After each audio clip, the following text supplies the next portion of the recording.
भागवत महाराज, सोमनाथ महाराज आगवण आणि हरिभक्त पारायण शेंडे महाराज। स्वामी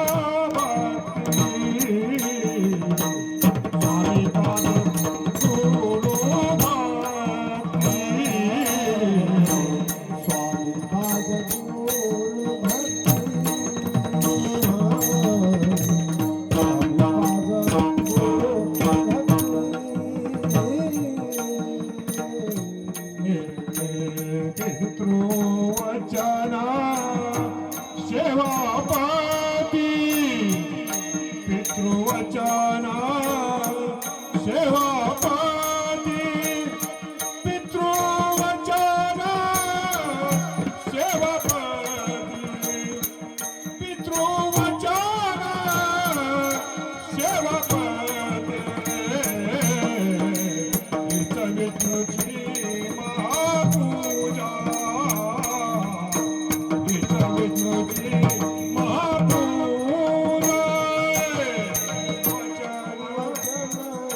सेवापती,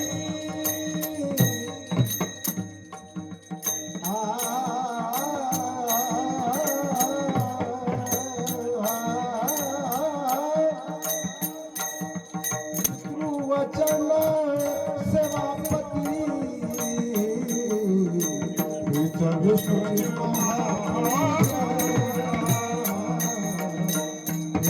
विष्णुची महापूजा, स्वामी काल गोरो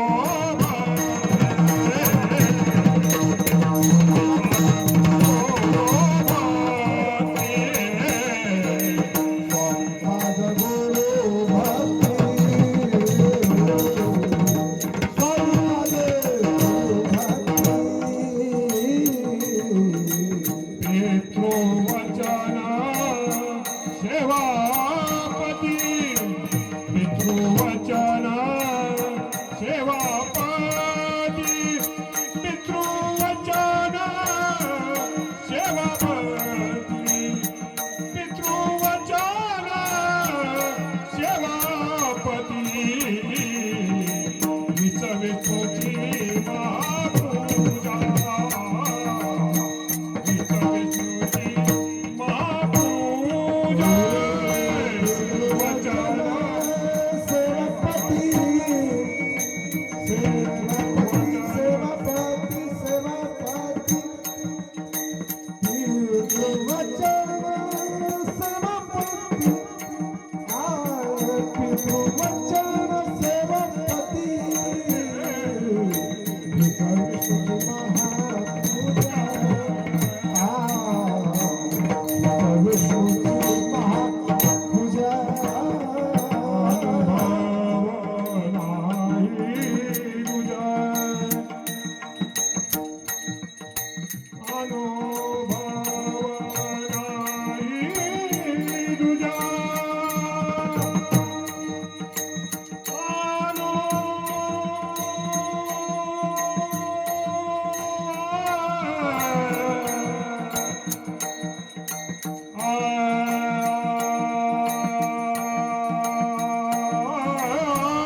काज गुरु भक्ति स्वामी काज गुरु भक्ति पितृवचन सेवापती हेची विष्णूची महापूजा अनुभव नाही दुजा सत्य बोले मुखे दुखवी अनेकांची दुःखे हेची विष्णूची महापूजा अनुभव नाही दुजा निश्चयाचे बळ तुका म्हणे हेचे फळ हेचे विष्णूचे महापूजा अनुभव नाही दुजा वक्रतुंड महाकाय सूर्यकोटि समप्रभा निर्विघ्न कुरु मे देव सर्वकार्येषु सर्वदा विठ्ठल विठ्ठल विठ्ठल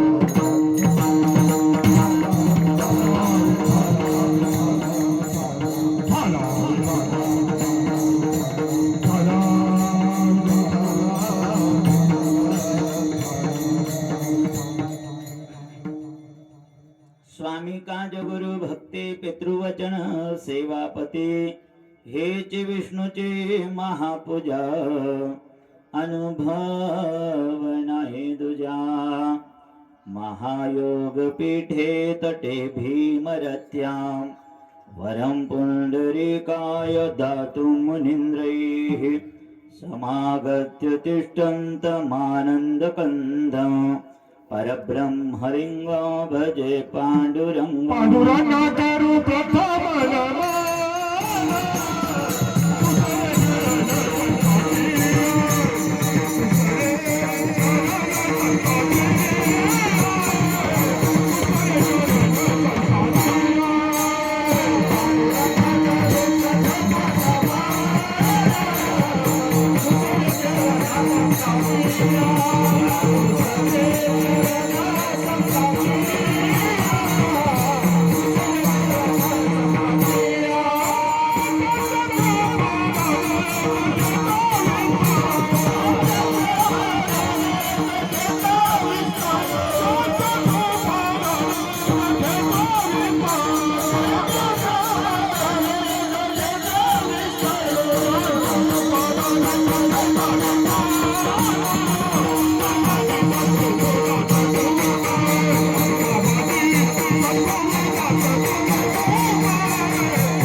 पांडुरंगा करो प्रथम नमन दुसरे चरणा संतजिया त्यांच्या कृपादानी कथेचा विस्तार बाबाजी सद्गुरुदास तुका चैतन्यम सुमनम मणम मणमणम माणम मणम वामनो विश्वासार सरम सरम सरसरम सारम सरो वासरो माया धाव धवम धव धवम धाव धव माधव वैकुंठाधिपते भवं भव भवं भावं भवं शांभवं सेवे लागे सेवक झालो तुम झाला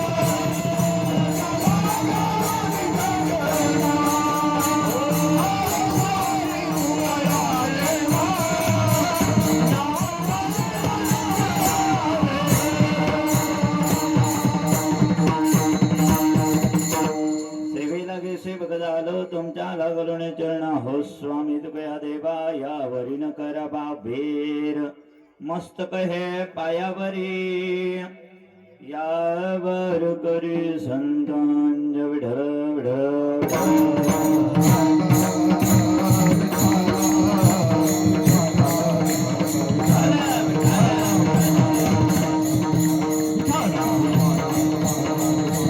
स्वामी काज गुरु भक्ती पितृवचन सेवापती हेचे विष्णूचे महापूजा अनुभव नाही दुजा.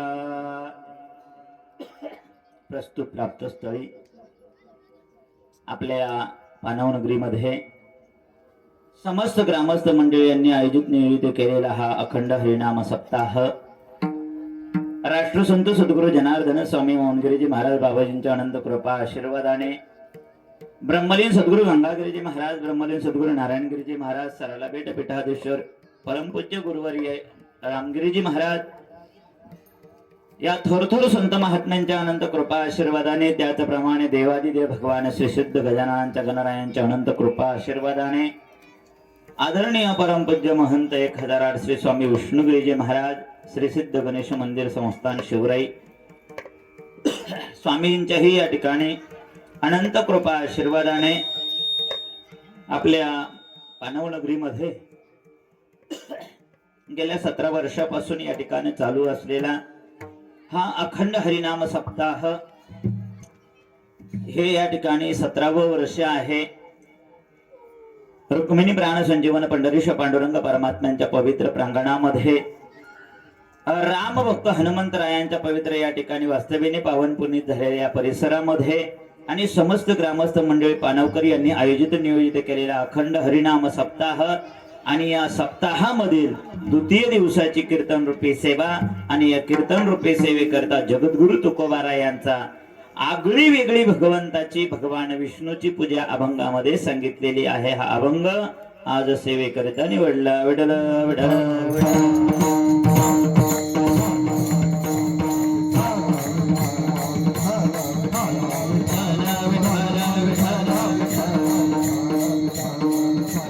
अतिशय सुंदर या ठिकाणी कालपासून आपल्या नगरीमध्ये अखंड हरिनाम सप्ताह प्रारंभ झालेला आहे आणि दरवर्षाप्रमाणे याही वर्षी आपल्या पाणव खुर्द नगरीमध्ये अतिशय भव्य दिव्य कार्यक्रमाचं आयोजन नियोजन या ठिकाणी करण्यात आलेलं आहे.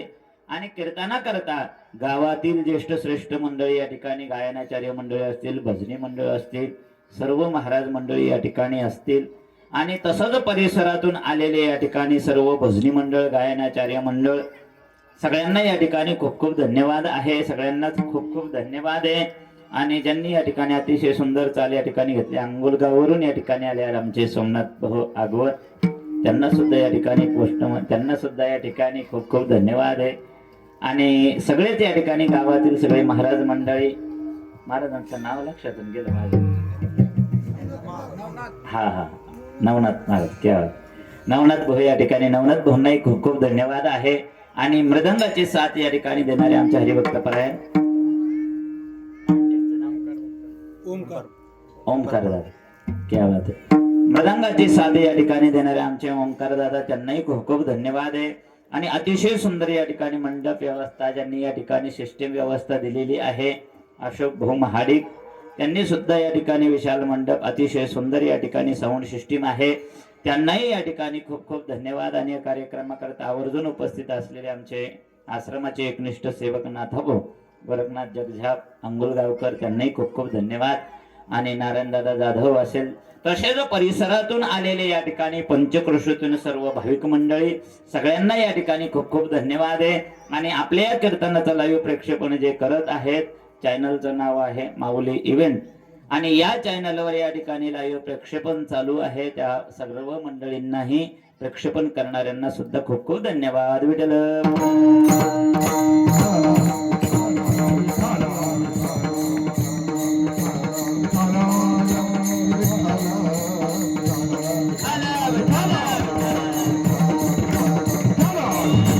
अतिशय गोंडाचा कार्यक्रमाचं या ठिकाणी आयोजन नियोजन करण्यात आलेलं आहे. अतिशय सुंदर या ठिकाणी कार्यक्रम चालू आहे. कालपासून हा कार्यक्रम चालू झाला. आणि 7 दिवस या ठिकाणी भगवान पांडुरंग परमात्म्याच्या चरणाजवळ विराजमान होऊन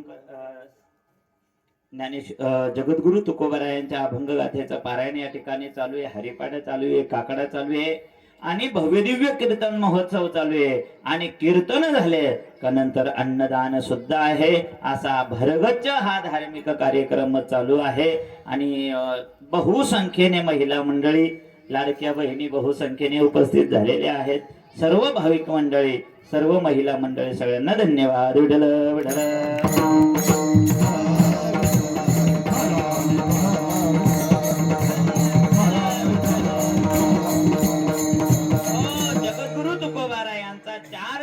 अतिशय सुंदर, अतिशय उत्कृष्ट असा अभंग या ठिकाणी सेवेकरता निवडलेला आहे आणि आज जगद्गुरु तुकोबारायांनी अतिशय सुंदर भगवान परमात्म्याची सेवा याच्यामध्ये सांगितलेली आहे.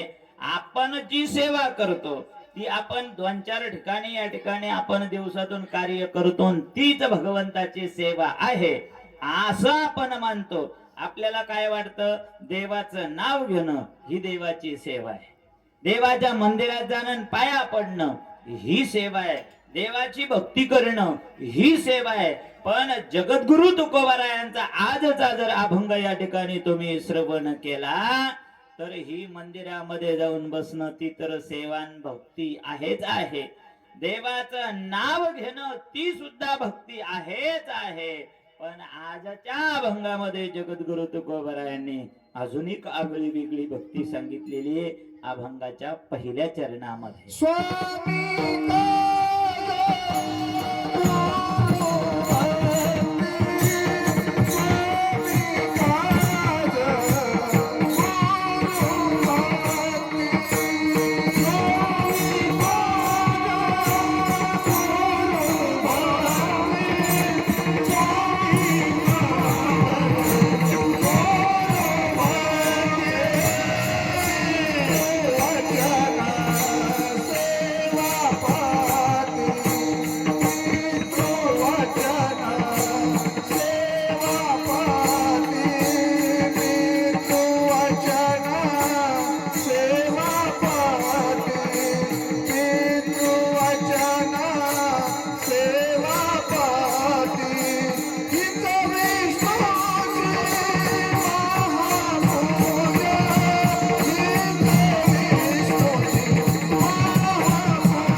पहिल्या चरणामध्ये सांगितलं काय? स्वामी काज गुरु भक्ती पितृवचन सेवापती. आज जगद्गुरु तुकोबारायांच्या समोर या ठिकाणी काही साधक मंडळी गेलेली आहे आणि त्यांनी केलेल्या प्रश्नावरून जगद्गुरु तुकोबारायांनी आज चौघांना या ठिकाणी उपदेश दिलेला आहे. तुम्हाला भगवंताची सेवा करायची, तुम्हाला भगवंताची पूजा करायची आहे, पण पूजा करत असताना हातामध्ये फुलं घ्यायचे न मंदिरामध्ये जाणं आणि मंदिरामध्ये बसून 4 तास पूजा करणं हे तर तुकोबारायांना या ठिकाणी पहिल्यापासून ह्या हिंदू धर्मामध्ये मान्य आहेत. पण तरी सुद्धा जगद्गुरु तुकोबारायांनी अजून आगळी वेगळी या ठिकाणी भक्ती सांगितलेली आहे आणि पहिल्या चरणामध्ये 4 जणांचं वर्णन केलेलं आहे. जो या ठिकाणी स्वामींचं काम करणारा आहे असा सेवक, गुरूंची भक्ती करणारा असा जो आहे तो शिष्य आणि वडिलांचं पालन करणारा, वचनाचा पालन, पितृवचनाचा पालन करणारा त्याला पुत्र म्हणायचं. आणि पतीची सेवा करणारी जी कोणी आहे तिला पतिव्रता म्हणायचं. या चौघांचं वर्णन पहिल्या चरणामध्ये तुकोबरायांनी केलं. विडलं विडलं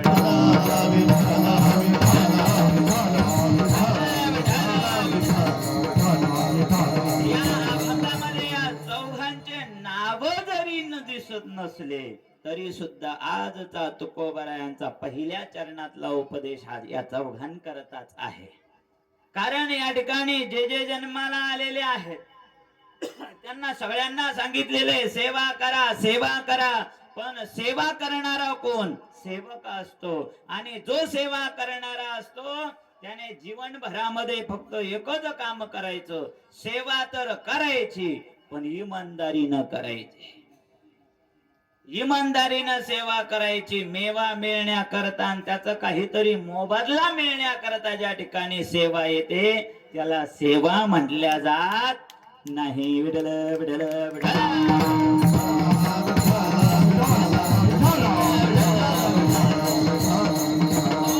सेवा करण्यामध्ये निष्कामता असावी.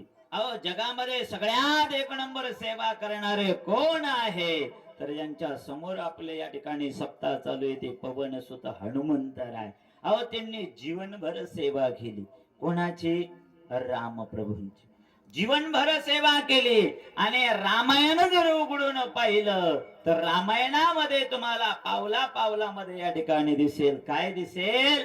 तर हनुमंतरायांनी सेवा केली. सेवा विडल विडल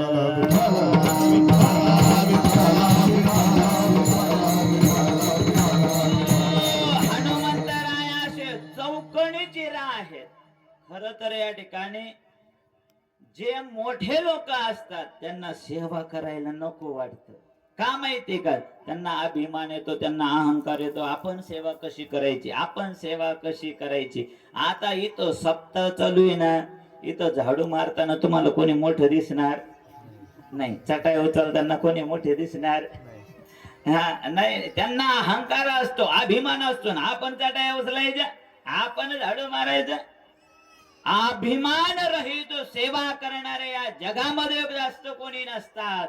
पण पवन सुद्धा हनुमंतराय ना बुद्धिमतां वरिष्ठ, बुद्धिमानामध्ये एक नंबर, ज्ञानामध्ये सुद्धा सर्वश्रेष्ठ, कथा करणाऱ्यामध्ये सुद्धा एक नंबर, भजन करणाऱ्यामध्ये सुद्धा रात्रंदिवस भजन केलं त्यांनी. काय केलं? रात्रंदिवस भजन केलं. श्रीराम जय राम जय जय राम, श्रीराम जय राम जय जय राम, श्रीराम जय राम जय जय राम, श्रीराम जय राम जय जय राम, श्रीराम जय राम जय जय राम, श्रीराम जय राम जय जय राम, राम जय जय राम, श्रीराम जय राम जय जय राम, श्रीराम जय राम जय जय राम, श्रीराम जय राम जय जय राम, श्रीराम जय राम जय जय राम, श्रीराम जय राम जय जय राम, श्रीराम जय राम जय जय राम, श्रीराम जय राम जय जय राम, श्रीराम जय राम जय जय राम, श्रीराम जय राम जय जय राम, श्रीराम जय राम जय जय राम, श्रीराम जय राम जय जय राम, श्रीराम जय राम जय जय राम, श्रीराम जय राम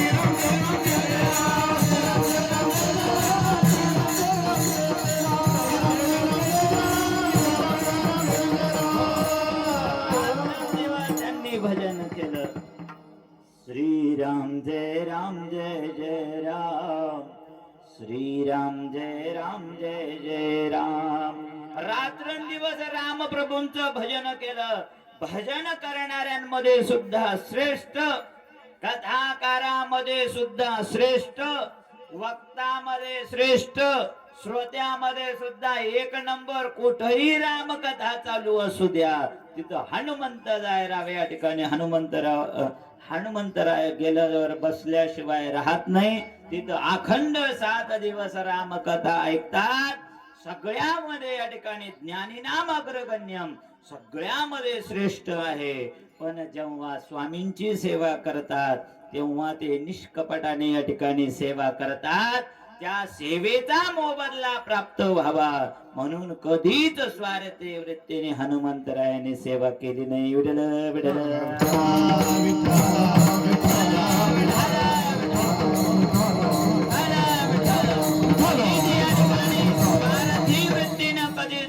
हनुमंतरायाने सेवा केली नाही.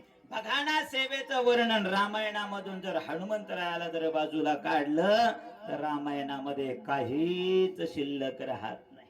अहो, एवढ्या कथा आहे रामायणामध्ये हनुमंतरायाच्या, एवढ्या कथा आहे सेवेच्या. रात्रंदिवस राम काज लगी तव अवतारा, राम प्रभूंच्या सेवेमध्ये अखंड सेवामध्ये या ठिकाणी हनुमंतराय हजर आहेत, उपस्थित आहे. आणि निष्काम या ठिकाणी भक्ती आहे. जेव्हा या ठिकाणी राम प्रभूंनी हनुमंतरायाचे सगळ्यात मोठे उपकार कधी मानले, जेव्हा या ठिकाणी शक्ती लागलेली मेघनाथ इंद्रजिताची, लक्ष्मण घायाळ होऊन पडलेला आहे आणि तेव्हा लक्ष्मण उठत का नाही म्हणून राम प्रभूच्या डोळ्यातून घळघळ घळघळ अश्रू प्रवाहित होत आहे. आता जर मी अयोध्यामध्ये रावणाला मारून परत गेलो तर काय म्हणतील मला? भावाला तिकडच मारून आला, लक्ष्मणाला तिकडच सोडून आला. अयोध्यावासी मला अयोध्यामध्ये सुद्धा येऊ देणार नाही. अयोध्यामध्ये मी पाय ठेवल्याबरोबर उर्मिला पुढे येईल आणि कुठे माझा पती, कुठे माझे मालक, कुठे लक्ष्मण? तुमच्या पत्नीला प्राप्त करण्याकरता तुम्ही माझ्या नवऱ्याला मारलं म्हणेल का नाही उर्मिला? पण राम प्रभूच्या डोळ्यामधून एवढे या ठिकाणी अश्रू प्रवाहित झाले आणि सुषेण नावाच्या वैद्याला हनुमंतरायाने आणलं, घरा सगट उचलून आणलं. नाही तर तो म्हणायचा आता बुटी घरी राहिली, दुकान घरी राहिलं, इंजेक्शन घरी राहिलं ना, औषध घरी राहिलं, त्याच्या करता घरा सगट उपटूनच या ठिकाणी उचलून आणलं. लक्ष्मणाला शक्ती लागलेली आहे आणि सुषेण वैद्यांनी सांगितलं काम अतिशय अवघड आहे. लक्ष्मणाला उठणं एवढं या ठिकाणी सोपं नाही, काम अतिशय अवघड आहे.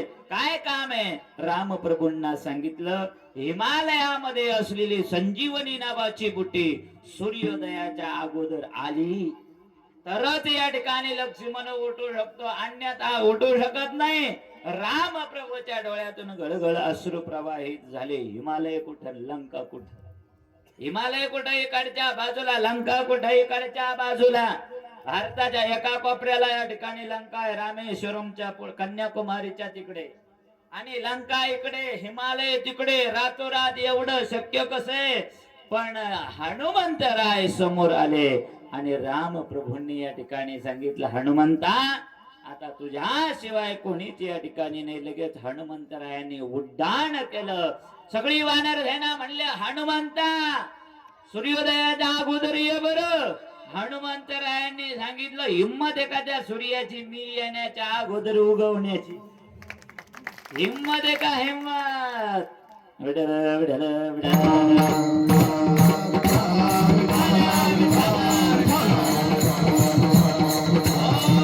त्या सूर्याला सुद्धा हनुमंतरायाचा धसका चांगलाच माहितीये. जेव्हा हनुमंतरायाचा जन्म झाला आणि आईनं सांगितलं होतं लालच फळ खायचं. कसं खायचं? लालच फळ खायचं. सकाळी दिसलं ना इकडं आणि लाल लाल फळ दिसलं ना, उड्डाण केलं हनुमंतरायाने. आणि हनुमंतरायाने जन्माला आल्याबरोबर काय खाल्लं असेल तर सूर्याला गिळलं.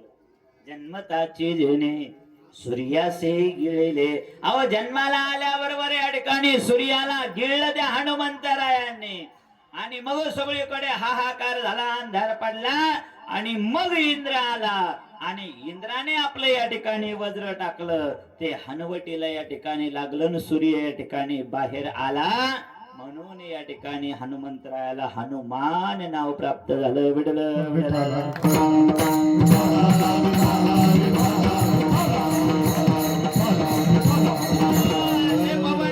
हनुमान आहे. असे हनुमंतराय अंजनीच्या सुता तुला रामाचं वरदान. आणि एक मुखाने बोला बोला जय जय हनुमंतरायाचं एवढं या ठिकाणी वर्णन आहे. जन्माला आल्याबरोबर या ठिकाणी त्यांनी सूर्याला घेण्याकरता गेले. समुद्र या ठिकाणी समुद्राच्या तटावरून उड्डाण केलं आणि जेव्हा बुटी आणण्याकरता निघाले तेव्हा सूर्य सुद्धा मी येईपर्यंत उगवू शकत नाही. हनुमंतरायांनी सांगितल्याबरोबर उड्डाण केलं. संजीवनी बुटी घेऊन आले. द्रोणागिरी कपी हाती द्रोणागिरी कपी हाती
द्रोणागिरी पर्वत आणला आणि हनुमंतरायांनी लक्ष्मणाला संजीवनी बुटी प्राप्त झाली आणि लक्ष्मण जिवंत झाले. लक्ष्मण उठून बसले तेव्हा रामप्रभूंच्या डोळ्यातून आनंद अश्रू या ठिकाणी प्रवाहित झाले आणि हनुमंतरायाला या ठिकाणी आलिंगन दिलं. हनुमंता, हा रघुवंश हा सूर्यवंश तुझे कधी उपकार विसरणार नाही का?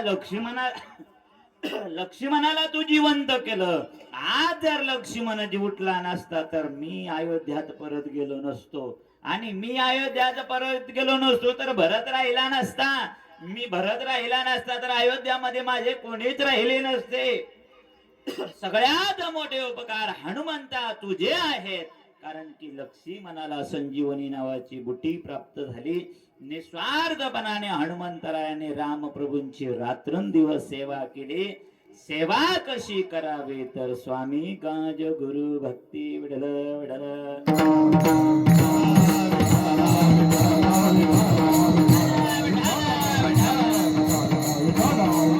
स्वामींचं काम या ठिकाणी हनुमंतरायांसारखं निस्वार्थ सेवा करावी. दुसरा मुद्दा आहे गुरु भक्ती. गुरूंची सेवा शिष्याने करावी, पण शिष्याने सेवा करत असताना निस्वार्थपणाने करावी. कुठलाच स्वार्थ न ठेवता या ठिकाणी गुरूंची सेवा करावी, कारण गुरूंची सेवा या ठिकाणी केल्याशिवाय मेवा प्राप्त होत नाही. पण सेवा करत असताना शुद्ध अंतःकरणाने करावी, निस्वार्थ भावनेने करावी. एक या ठिकाणी गुरु आणि शिष्य होते. रस्त्याने चालता चालता एका झाडाखाली या ठिकाणी गुरु शिष्य थांबले आणि गुरूंनी शिष्याकडे 10 रुपये दिले. जा शेजारच्या गावात यात्रा दिसते, जा आपल्याला पेढे घेऊन ये. काय घेऊन ये? पेढे घेऊन ये. शिष्य गेला आणि शिष्याने ती 10 रुपयाचे 3 पेढ्या घेतले. किती घेतले? 3 पेढे. आणि 3 पेढे घेतले, निघाला. जाता जाता विचार करू लागला 3 पेढे आहे पण याची टेस्ट आपण काही पाहिलीच नाही ना. मग टेस्ट पाहण्याकरता त्याने पहिला पेढा तोंडामध्ये टाकला. किती राहिले? 2. आणि पुढे या ठिकाणी गुरूंच्या जवळ जवळ आला. त्याने विचार केला आता 2 पेढे आहे, माणसं किती आहे? 2च आहे ना. मग गुरु तिथं गेल्यानंतर 1 पेढा आपल्याला देणारच आहे. मग आधीच खाल्ला तर काय वाईट, त्या दोन्ही मधला एक पेढा आपण खाऊन घेतला आणि गुरूंच्या जवळ हातामध्ये गुरु घ्या पेढा घ्या पेढा. गुरु म्हणले का रे 10 रुपये दिले होते, किती आले? एकच आला का? त्याने सांगितलं नाही नाही, मग 3 आले होते 3. मग एकच कस काय? त्याने सांगितलं एक टेस्ट पाहण्यावर गेला, आता दुसरं तुम्ही मला एक देणारच होते म्हणून तो मी आधीच खाऊन घेतला. आणि गुरुंनी विचारलं कसे खाल्ले रे ते?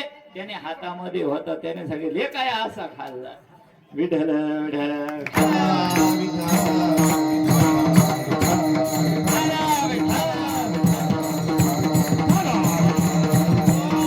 असे चले काही कामाचे नाही स्वामी काज गुरु भक्ती. गुरूंची सेवा करा, पण गुरूंची सेवा करत असताना निस्वार्थपणाने जर तुम्ही सेवा केली तर ती भगवान विष्णूची महापूजा होते. दुसऱ्या चरणात हीच विष्णूची महापूजा,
हीच विष्णूची महापूजा अनुभव नाही दुजा. तुकोबरायांनी सांगितलेलं आहे स्वामींचं काम या ठिकाणी सेवकाने करावं आणि ते काम तुम्ही जर इमानदारीनं केलं तर तुम्हाला वेगळी पूजा करायची गरज नाही, वेगळी पूजा करायची गरज नाही. आपल्याला जे काम मिळालेलं आहे, तुम्ही शिक्षक आहात ना, मग तुम्ही इमानदारीनं विद्यार्थी घडवायचं काम करा. तुम्ही विद्यार्थी घडवा, निस्वार्थपणाने घडवा, कष्टाने घडवा, इमानदारीनं तुम्ही जर विद्यार्थी घडवण्याचं काम केलं तर तुम्ही मंदिरामध्ये जरी नाही गेले आणि मंदिरामध्ये जाऊन पाया जरी नाही पडले तरी सुद्धा विद्यार्थ्यांना घडवणं हीच विष्णूची पूजा होणार आहे. विडल विडल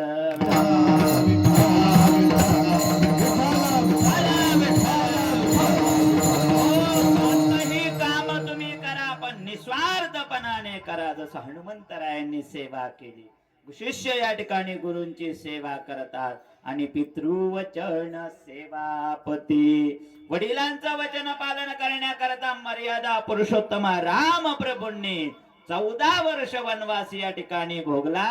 का भोगला? पितृवचन, वडिलांचं वचन, राजा दशरथांचं वचन. राम प्रभू वनवासाला निघाले, अगोदर राम राजा होणार होतं, ठरलं होतं उद्या सकाळी राम राजा होणार. आणि सगळीकडे बातमी पसरलेली, राम राजा होंगे हम अयोध्या के, सगळे अयोध्यावासी आनंदी झाले, कल राम राजा होंगे हम अयोध्या की प्रजा होंगे. आपल्याला या डोळ्याने रामप्रभूचा राज्याभिषेक पाहायचा.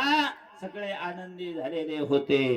पण रात्रीतून चक्र फिरवलं देवी देवतांनी, आणि देवी देवतांनी या ठिकाणी असं चक्र फिरवलं, असं चक्र फिरवलं. राम राजे होणार होते, पण देवी देवतांची आपत्कालीन सभा बसली स्वर्गामध्ये. आणि जर राम राजा झाला तर रावणाला कोण मारणार? राम राजा झाला तर जंगलामधल्या साधू संतांना धरून कोण देणार? राम राजा झाला तर कुंभकर्णाला कोण मारणार? राम राजा झाला तर इकडं बालीला कोण मारणार? राम राजा झाला तर शूर्पणखाला कोण? सगळे या ठिकाणी प्रश्न निर्माण झाले. आणि रात्रीच ठरवलं, जबाबदारी दिली सरस्वती मातेकडे. कशाची? राम राज्याभिषेक थांबवण्याची. काही करायचं, रात्रीतून खेळ पालटून टाकायचा. आणि मग सरस्वती रात्रीतूनच खेळ पलटतात. विठ्ठल विठ्ठल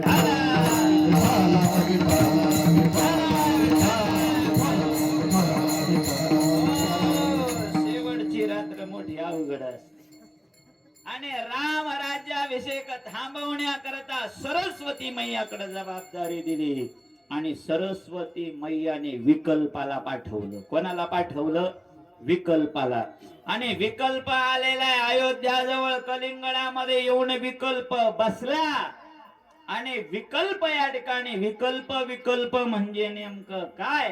तर विकल्प म्हणजे, चला एक उदाहरण देऊ. दोन सख्खे भाऊ होते.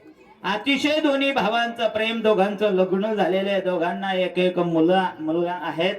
आणि अति आनंदाने या ठिकाणी दोन्ही जावा बहिणी सारख्या राहतात. दोघे भाऊ सुद्धा आनंदाने गुण्या गोविंदाने एकत्रित कुटुंब आहे. आणि आता सोमवारचा बाजार आला म्हणून मोठा बाजारा करता या ठिकाणी गेला. आणि बाजारा करता गेला त्याने येताना या ठिकाणी, कारण मुलांचा तर नियम होता, कोणी बाजारावरून आलं तर मुलं पळत जाता, बाबा खाऊ बाबा खाऊ बाबा खाऊ, काहीतरी आणला असेल म्हणून त्याने बाजारातून 2 आंबे आणले. 2 आंबे. आणि आल्याबरोबर या ठिकाणी दोन्ही मुलं पळत आले. एक मोठ्याचा एक लहान्याचा आहे, एक आपला आहे, असे दोन्ही मुलं या ठिकाणी पळत आले. आणि मुलं म्हणाले, बाबा खाऊ द्या खाऊ द्या खाऊ द्या. त्याने आता पिशवी मधले आंबे काढले आणि असेच द्यायला पाहिजे होते. पण जे मुलं पळत येताना त्यानं पाहिलं, एका हातामध्ये मोठा आंबा आहे आणि एका हातात लहान आंबा आहे. असेच आंबे द्यायला पाहिजे होते ना. पण त्याने पाहिलं, जिकडून मोठा आंबा आहे तिकडून लहान्याचा पळत येतोय. लहानाचं पोरग आहे. आणि जिकडून बारीक आंबा आहे, लहान आंबा आहे, तिकडून आपलं पोरग येत आहे. असेच आंबे द्यायला पाहिजे होते. पण तिकडून पोर जवळ आल्याबरोबर आशे असलेले हात त्यांना आशे केले. याला म्हणायचं विकल्प. चांगलं आहे ते आपल्याला मिळावं, चांगलं असेल ते आपल्या बायकोला मिळावं, चांगलं असेल ते आपल्या लेकरा बाळाला मिळावं, आपलं चांगलं व्हावं. 2000ची साडी आपल्या बायकोला, 500 रुपयाची साडी भावाच्या बायकोला, आपल्या मुलाला 1000चा ड्रेस, 200 रुपयाचा ड्रेस भावाच्या मुलाला. चांगलं चांगलं चांगलं चांगलं आपल्याला मिळावं आणि हलकं हलकं भावाच्या वाट्याला जावं. हा स्वार्थी जो गुण आहे याला विकल्प म्हणतात.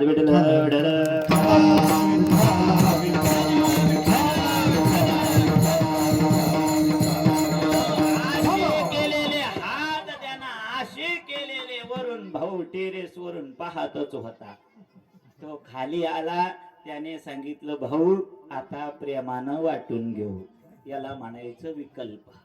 विकल्प जिथं जिथं घुसला, वाटोळा होणार, 2 घर होणार, बाजूला निघणार, भांडणं होणार, वादविवाद होणार. आणि आज विकल्पाला सरस्वती मैयाने पाठवलं कलिंगडामध्ये. आणि त्या विकल्पामध्ये ते विकल्प बसलेलं कलिंगड आणि मंथराने खाल्लं. आणि या अयोध्यामध्ये या ठिकाणी विकल्पाचा प्रवेश झाला. सगळ्या माहिती पुढं काय रामायण घडलं आपल्याला तिकडं जायचं नाही. पण राजा दशरथांकडे असलेले 2 वरदान कैकेयीने मागून घेतले मंथराच्या सांगण्यानुसार. आणि मग ते 2 वरदान, पहिलं वरदान भरताचा राज्याभिषेक, आणि मंथराने सांगितलं होतं दुसरं वरदान रामाला कायमचा वनवास. किती दिवस नाही, वर्ष सुद्धा नाही. मंथराने सांगितलं होतं रामाला कायमचा वनवास. पण या कैकेयीचं एवढं रामावर प्रेम होतं, एवढं रामावर प्रेम होतं, म्हणून तिनं कायमचा वनवास शब्द न घालता 14 वर्षाचा वनवास घातला. विठ्ठल विठ्ठल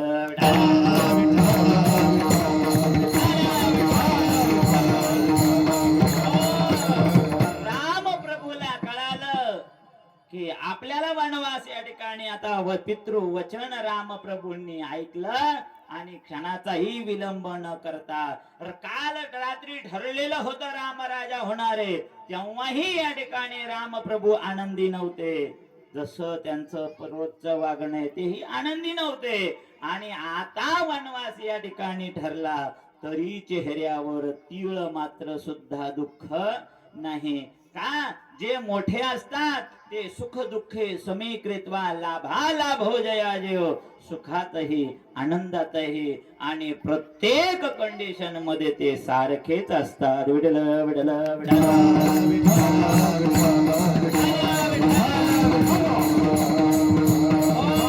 राम प्रभू 14 वर्षा करता वनवासाला गेले. सगळी अयोध्या रडली आणि राम प्रभूला विनंती केली, थांबा थांबा थांबा. आता तुम्ही विचार करा, राम प्रभूंनी एकदा सुद्धा विचारलं नाही बापाला मला 14 वर्षाचा वनवास का? विचारलं का? एकदा सुद्धा विचारलं नाही ना. आताच्या पोराला सांगून पहा बरं, तुला जायचंय 2 वर्ष काय 1 महिना जंगलात? तो म्हण कशामुळं? माझी काय चूक झाली? माझं काय चुकलं? माझं काय बिघडलं? मी का जाऊ? राम प्रभूंनी 14 वर्षाचा वनवास झाला पण एकदा सुद्धा उलट प्रश्न केला नाही का? पितृवचन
पितृवचनाच्या पालना करता 14 वर्ष वनवास या ठिकाणी स्वीकारला. पण कशा करता वनवास एकदा सुद्धा फिरून प्रश्न विचारला नाही. आपल्या आई वडिलांनी जी काही आपल्याला आज्ञा दिलेली असेल ते मागचा पुढचा विचार न करता पालन या ठिकाणी करावं. आणि तीच भगवान विष्णूची पूजा आहे. आई वडिलांची आज्ञा मोडायची नाही. आई वडिलांनी कोणतीही आज्ञा करू द्या, या आई वडिलांची आज्ञा पालन करणं ही सुद्धा जगातली सगळ्यात मोठी विष्णूची पूजा आहे. विठ्ठल विठ्ठल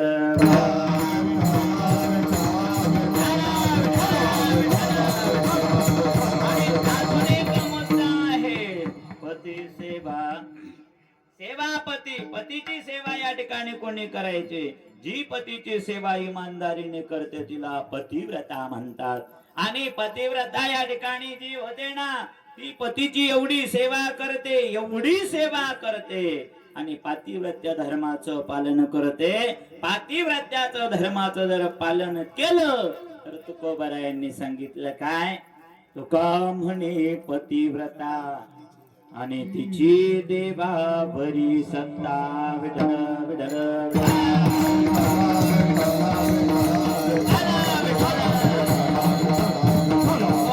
पातिव्रत्य धर्माचा नियम या ठिकाणी जी स्त्री करते आणि पातिव्रत्य धर्माच्या जोरावर या ठिकाणी देवावर सुद्धा सत्ता गाजवता येते. पातिव्रत्य धर्माचं पालन करणाऱ्या स्त्रीला एक शांडिल्य नावाची पतिव्रता होऊन गेली. शांडिल्य नावाची अशी श्रेष्ठ जगामधली श्रेष्ठ पतिव्रता आहे शांडिली नावाची. तिचा पती आहे कौशिक त्याचं नाव. त्याचं या ठिकाणी सर्वांगाला कुष्ठरोग झालेला आहे आणि असा कुष्ठरोग झालेला आहे की त्याच्या शरीरातून सगळा दुर्गंध येत आहे. त्याला उठता येत नाही, त्याला चालता येत नाही, त्याला खाता येत नाही, त्याला पिता येत नाही. सगळ्या क्रिया एका जागेवर करणारा असा हा तिचा कौशिक नावाचा पती आहे. आणि अखंड तिनं एवढी सेवा केली, त्याची एवढी सेवा केली. रात्र झालेली आहे. आपल्या पाटकुळी या ठिकाणी कुष्ठरोगी पतीला पाटकुळी घेतलं आणि निघालेली दुसऱ्या गावाला. आणि जात असताना मांडव्य ऋषी मध्ये डोळे बंद करून बसलेले होते समाधी. आणि डोळे बंद करून बसलेले होते. पाटकुळी बसल्यामुळं त्याचे पाय दोन्ही बाजूला असे होते पाठीमागून. आणि ही जात असताना अंधारामध्ये तिला काही शांडिल्याला दिसलं नाही. आणि या कौशिकाची म्हणजे पाटकुळी असलेल्या नवऱ्याची पतीची लात त्या बाबाला लागली. नाव आहे मांडव्य ऋषी. आणि बाबाने लगेच मागचा पुढचा विचार न करता कोणी मला या ठिकाणी लात मारली, कोणी या ठिकाणी लात मारली, ज्याने कोणी मला लात मारलेली आहे सूर्योदय होताच त्याचा प्राणांत होईल. बाबाने शाप दिला. आणि शांडिली या ठिकाणी तिच्या नवऱ्याला खाली ठेवलं, पतीला खाली ठेवलं. बाबा माझ्याकडून या ठिकाणी चूक झाली, मी काही तुम्हाला आमदारात पाहिलं नाही. माझा पती मी पाटकुळी घेऊन चालले. बाबा क्षमा करा, चूक झाली. बाबा क्षमा करा, चूक झाली. पण बाबा काही ऐकायला तयार नाही. बाबा शाप माग घ्या, शाप माग घ्या. पण बाबांनी काही शाप माग घेतला नाही. ज्याची लात लागलेली सूर्योदय झाल्याबरोबर मरणार, शाप लागलेला आहे. ही जी शांडिली ही सामान्य नाही, महान पतिव्रत आहे. तिनं सुद्धा हातामध्ये पाणी घेतलं आणि हातामध्ये पाणी घेऊन तिनं संकल्प केला, जर मी काया वाचा मनाने पतीची सेवा केली असेल आणि पातिव्रत्य धर्माचं जर पालन केलेलं असेल तर मी संकल्प करते की माझी आज्ञा होईपर्यंत सूर्य उदयच होणार नाही. आणि मग हे खरं का ते खरं लागलं ना अटीतटीला. खरं कोणाचं होणार. आणि शांडिल्याने संकल्प केलेला आहे सूर्योदय होणार नाही. आणि बाबाने शाप दिलेला आहे सूर्योदय झाल्याबरोबर तुझा पती मरून जाईल. पतीला तिथंच ठेवलेलं आहे. पातिव्रत्य धर्माच्या जोरावर या ठिकाणी सूर्य सकाळ झाली तरी सूर्यामध्ये हिंमत झाली नाही. सूर्य उगवलाच नाही. एक दिवस झाला, दुसरा दिवस झाला, तिसरा दिवस झाला, अंधारच ना. सगळीकडे हाहाकार सुरू झाला. झालं काय, झालं काय, झालं काय. देवतांच्या आपत्कालीन बैठकी झालं काय. सूर्य संपावर गेला का झालं काय. सगळ्यांना कळालं ते शांडिल्य नावाची पतिव्रता आहे. आणि तिनं सूर्याला उगवण्यापासून थांबवलेलं आहे. सगळे देवी देवता आले तिच्याकडं की सूर्योदय होऊ दे, सूर्योदय होऊ दे. पण तिनं सांगितलं जावपर्यंत बाबा हा शाप माग घेत नाही तोपर्यंत सूर्योदयच होणार नाही. विडलं विडलं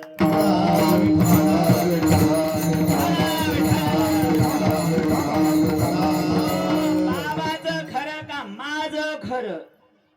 जे होईल ते होईल. बाबा पण तर सामान्य नाही ना. बाबा सुद्धा तपस्या करणारा आहे. आणि शांडिल्य सुद्धा जगातली श्रेष्ठ प्रकारची पतिव्रता आहे. नाही सूर्याला उगवून दिलं तर नाही उगवून दिलं. 8 दिवस झाले आणि देवी देवता गेले कुठं. सती अनुसया मातेकडं. कारण एका पतिव्रतेला समजवण्याकरता दुसरी पतिव्रता पाहिजे. म्हणून त्या अनुसया मातेच्या हातापाया पडले देवी देवता. आणि अनुसया मातेला या ठिकाणी सोबत घेऊन गेले. आणि मग त्यांना त्या शांडिल्याची समजूत काढायला लावले. आणि मग अनुसया मातेने या शांडिलेला सांगितलं, माझी तुला आज्ञा आहे की तू सूर्योदय होऊ दे, जगामध्ये या ठिकाणी तू आता बाधा बनू नको, नाहीतर सगळं जग समाप्त होऊन जाईल ना, सृष्टीचक्र ब्रह्मदेवाचे डावाडोल होऊन जाईल ना जर सूर्य उगवला नाही तर. आणि मग तुझ्या पतीला या ठिकाणी जिवंत करण्याची जबाबदारी माझ्याकडं. कोणाकडं? अनुसया मातेनं जबाबदारी घेतली. या भाऊचे पाटील विठ्ठल विठ्ठल.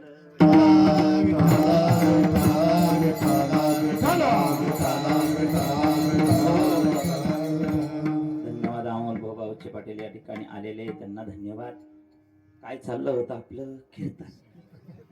शांडिल्यने सांगितलं, मी सूर्योदयाला उगून सूर्योदय होऊ देणार नाही, पण अनुसया मातेने वचन दिलं की मी सूर्योदय झाल्यानंतर तुझा पती मरेल, पण मी जबाबदारी घेते, मी तुला वचन देते की मेलेला पती मी माझ्या पतिव्रता धर्माच्या जोरावर त्याला जिवंत करेल.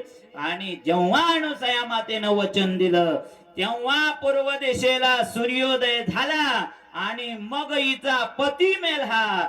पण अनुसया मातेने अत्री ऋषींच्या चरणाचं या ठिकाणी पाणी आणलेलं होतं. ती सुद्धा जगातली श्रेष्ठ प्रकारची पतिव्रता आहे. ते पाणी या ठिकाणी मुखामध्ये कौशिकाच्या टाकल्याबरोबर कुष्ठ रोगही गेला आणि त्याला जीवनदान सुद्धा मिळालं. फक्त कशाच्या जोरावर? पतिव्रता धर्माच्या जोरावर. विठ्ठल विठ्ठल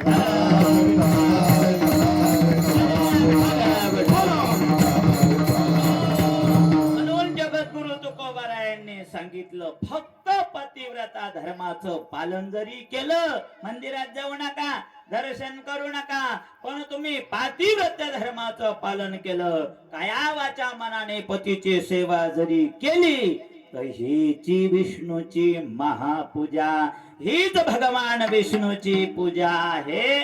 आणि अजून एक दोन पूजा अभंगाच्या तिसऱ्या चरणामध्ये सांगितली.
सत्य बोले मुखे दुखवी अनेकांचे दुःखे हेची विष्णूची महापूजा अनुभव नाही दुजा.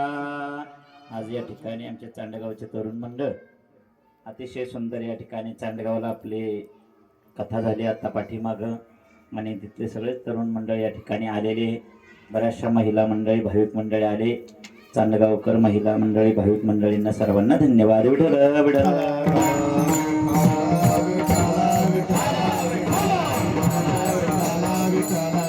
कीर्तनाचा वेळ या ठिकाणी समाप्तीकडे निघालेला आहे. 9ला आवरायचं का 10 पर्यंत चालू दे. आता पुढे पंगत आहे, प्रसाद आहे, सगळ्यांना भुका लागलेल्या आहेत. जगद्गुरु तुकोबारायांचे या ठिकाणी 5 मिनिटांमध्ये 10 मिनिटांमध्ये आपण कीर्तन समाप्त करूया. वेळ आपला झालेला आहे. जगद्गुरु तुकोबारायांनी सांगितलं सत्य बोले मुखे दुखवी आणि कांची दुःखे आणि हीच विष्णूची महापूजा. भगवान विष्णूची पूजा आहे, आसुनिक पूजा आहे. सत्य बोले मुखे, आपल्या मुखानं खरं बोलायचं. खरं बोलायचं म्हणजे मुखामध्ये एकही खोट येऊ द्यायचं नाही. अखंड जीवनामध्ये या ठिकाणी नाही तुम्हाला पूजा करता आली नका करू, नाही मंदिरात जाता आलं नका जाऊ, नाही देव धर्म करता येत नका करू. काहीतरी एक नियम या ठिकाणी पालन करायचा आणि त्याच्यातला एक नियम तुम्ही पालन करायचा. कोणता? सत्य बोले मुखे, फक्त खरं बोलत राहायचं.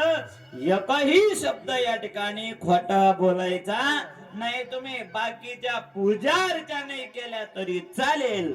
मग जर तुम्ही खरं बोलण्याचा नियम या ठिकाणी घेतला आणि मग हीच विष्णूची महापूजा. तुम्ही खरं बोला, सत्य बोला, खोटं कधी या ठिकाणी बोलायचं नाही. म्हणून साधू संतांनी सांगितलं मोकळे मन रसाळ वाणी याची गुणी संपन्न. कधीही बोलत असताना गोड बोला, खरं बोला, सत्य बोला. दुसऱ्याच्या मनाला छिद्र पडतील असं कधी बोलायचं नाही. दुसऱ्याचं मन दुखवलं असं कधी बोलायचं नाही. गोड बोलायचं, जिभेवर साखर ठेवल्यासारखं बोलायचं. जसं कबीरांनी सांगितलं ना, ऐसी वाणी बोलिए मन का आपा खोय और न को शीतल करे आप शीतल होय कबीरा आप शीतल होय.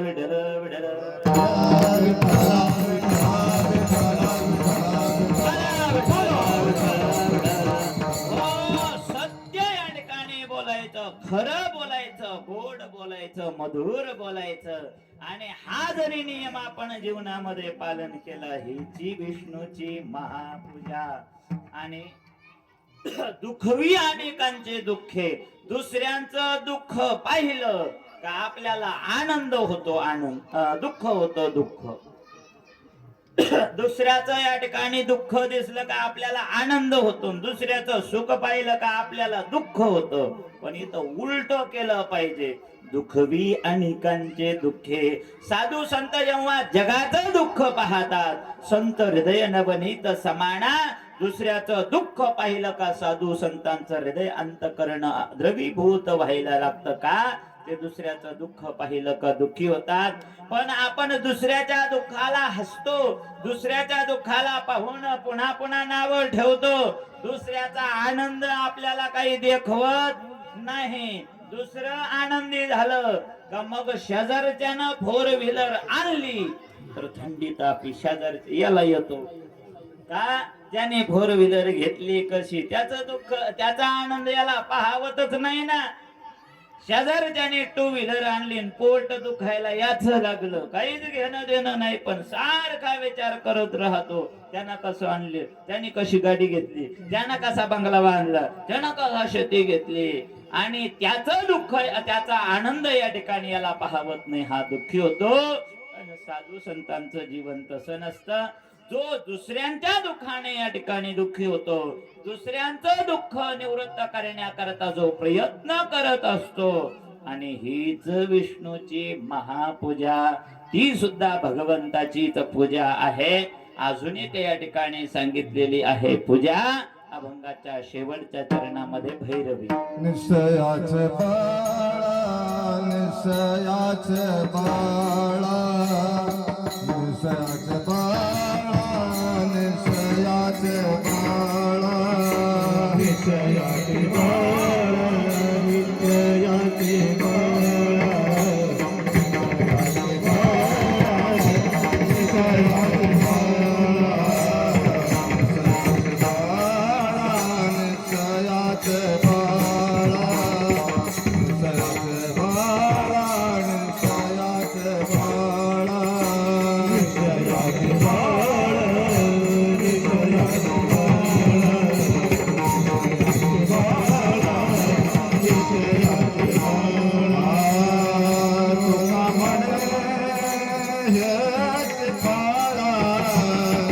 तुका म्हणे हेच फाळा, हेच विष्णूचे महापूजा, हेच विष्णूचे महापूजा.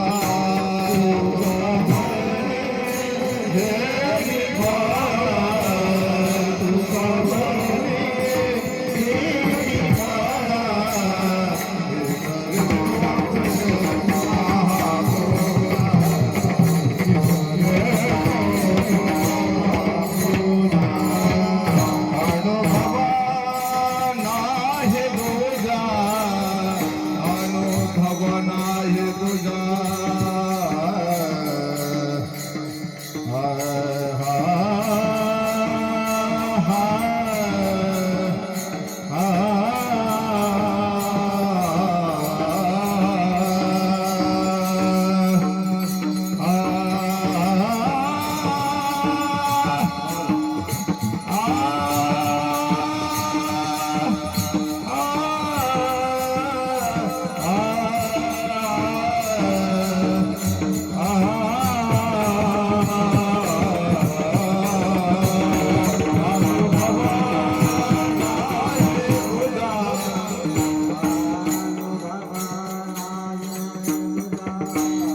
कधी रे